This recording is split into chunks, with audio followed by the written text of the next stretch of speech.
खूब धूम धड़ाका।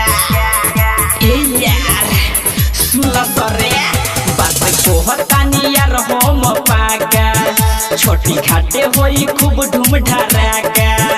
भले होई मजबूरी बाकी बूढ़ी छुड़ा छुड़ी। भले होई मजबूरी बाकी बूढ़ी छुड़ा छुड़ी। सब देखाई अपन दम ए भाई। रह जाई के हुसैन कम ए भाई। छोटी घाटे छोड़ जाई बम ए भाई।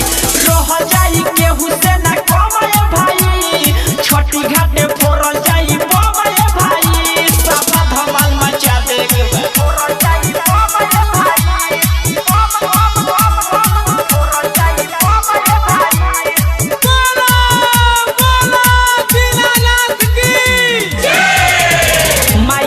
पैसे मांगल जाई बाजार से बम पड़ाका किनाई।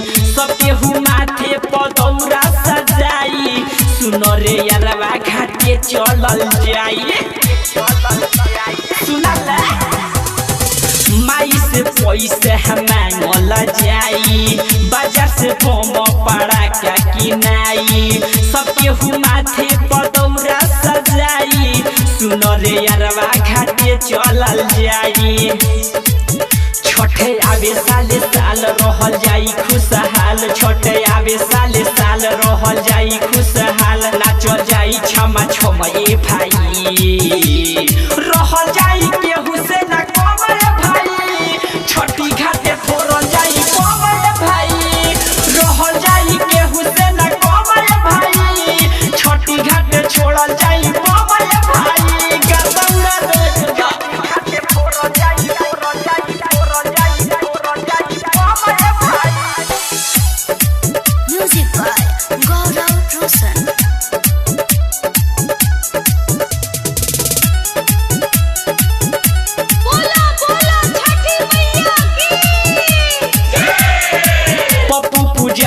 मलैये के हाथ में अशोक यासी के चलल जाई साथ में।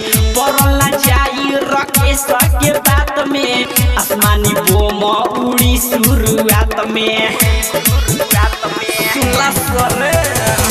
पप्पू पुजारी बमलैये के हाथ में। अशोक सुमन के रखल जाई साथ में। पड़ल जाई विकास के बात में। आसमानी बोम उड़ी शुरुआत में।